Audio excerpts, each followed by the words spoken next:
On October 25th, WotC dropped an article about their upcoming Foundation set mechanics. Hidden at the bottom of that article was an announcement about a rules change coming to all formats when Foundations releases. I made a quick video explaining this rule shortly after the article came out because I saw that SpongeBob and friends were burying the signal on the announcement. And it turned out that a lot of people cared about this change because over 100,000 people saw that video, and many of them had follow-up questions that I'm going to answer today. I do need to take a second to thank you everybody who did watch the last video. I'm going to be making a lot of guides for both beginners and experienced players on this channel, such as pre-release primers and mythic draft guides, so please subscribe and I'll work hard to make sure that you don't regret it. So let's summarize the current rules and the change so that we're all on the same page before I go over the questions. So here I have a 5/5 horse token and my opponent has two 2/3 Minotaur tokens. Barring anything weird, this is a great attack for us. Even if they double block, our horse will survive and we will get to take out one of the Minotaurs. So we attack in, our opponent double blocks, and we have to assign the damage order. So we pick one of their blockers to go in front of the other one, and then we pass to our opponent hoping that nothing happens. Unfortunately for us, they have a giant growth, and the first blocker now becomes a 5/6. We're only able to deal 5 damage, which is not enough to kill the first blocker, and so we're not allowed to do any damage to the next blocker. We lose our horse, and this sucks. With the upcoming rules change, this damage assignment step is being removed entirely. So rewind back to when the opponent double blocks, we no longer assign a damage order, and the opponent doesn't know how we're going to spread our damage until it happens. They again use giant growth on one of their blockers, and we're still not very happy about it, but at least now we have some options. We can choose to assign 3 damage to the smaller Minotaur, killing it, and put the remaining 2 on the 5/6. Or if we happen to have something like a Pyroclasm that deals 2 damage to all creatures, we can assign 1 damage to the 2/3, 4 damage to the 5/6, and then after combat, we cast our spell, killing both creatures. Although I did play this game casually as far back as 4th edition, I'd kind of forgotten that this is how you used to do things when damage was still put on the stack. That's why quite a few people in the comments said they've always done it this way, and they just didn't get the memo when the rules changed. Good for them, honestly, they waited it out for over 10 years. This change is one that does favor attackers, and it seems to be aimed at lowering complexity for new players. I understand as an experienced player that it's hard to see what the big deal is, but I do think this is a decent decision from a game design point of view.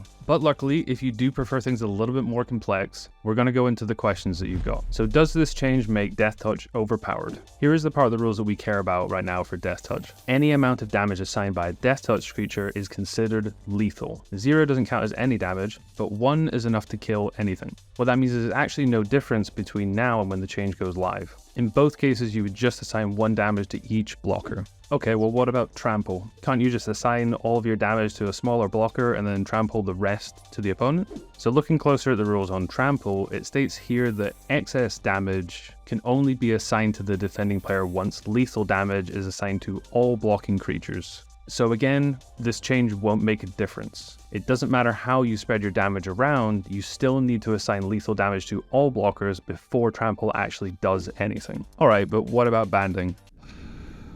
Why do I do this to myself? This channel is called MTG Simplified after all, so I'm going to try and focus on the bits that we care about the most. So here we have a 2/2 bear token and our 1/1 Benelish hero that has banding. Our opponent has a 3/3 elk.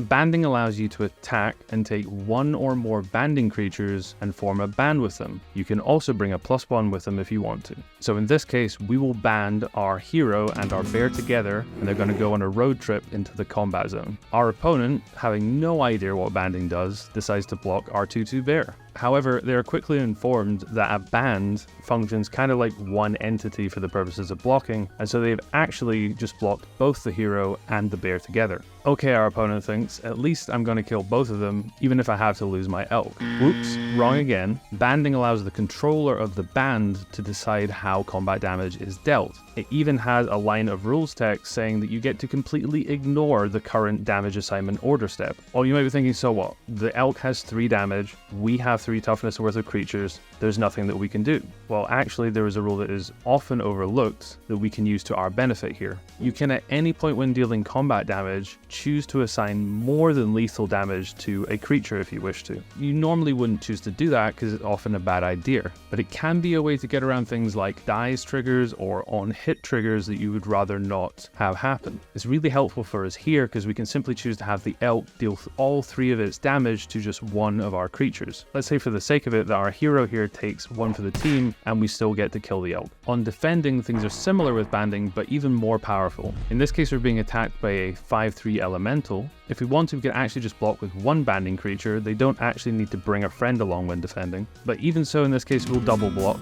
Similar to on attacks, we get to deal 3 damage to the opponent's creature, and then we get to control how the 5/3 deals its 5 damage. So again, we'll get them to assign all 5 of their damage to our 1/1, and things are pretty rough for them. A great way of kind of summarizing everything we've covered up until this point is this example here with Blightsteel Colossus. Our opponent swings in, and we block with our ever-reliable hero again. Because it's on blocks, we only need 1 creature with banding to make this work. We choose to assign all of Blightsteel's damage to the 1/1, even though it has Trample, meaning that none of that actually rolls over to us. You know, I'm beginning to think that banding's pretty overpowered. Maybe we should all consider putting Batons of Morale in our commander decks. All of this is to say that banding is not actually impacted by this new change because it already ignored the rule entirely.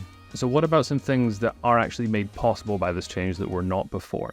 Well, first we have damage multiplying effects. Let's say that we have a 2/2 and we attack into 2 other 2/2s. Normally this is just going to be a simple 1-for-1 trade. Although we have this gratuitous violence in play that doubles all damage, we still have to assign lethal damage to each blocker, and damage doubling effects are only calculated after you assign lethal damage based on the numbers on the cards.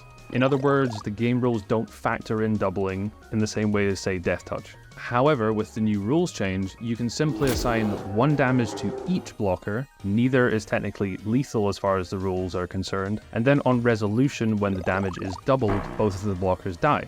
Neat. Another fun example, which we kinda touched on earlier, is the idea of avoiding killing creatures for your own benefit. Let's say that I have a Screaming Nemesis with Double Strike, and I attack into my opponent's 3 2/2 bears. As of today, I would have to kill one of these bears during the first strike damage phase, leaving only 2 behind to trigger my creature's ability to deal that damage back to another target. However, with the new change, instead I could assign 1 damage to each of the bears during the first strike phase, leaving them all alive, and then the remaining 1 damage to each of them during the normal combat step, kill them, which gets me 3 triggers instead of 2. Hopefully you enjoyed this deep dive into the rules, and fingers crossed it helps you win a few more combat steps in the future. Thanks again for your time, and check out my other videos here.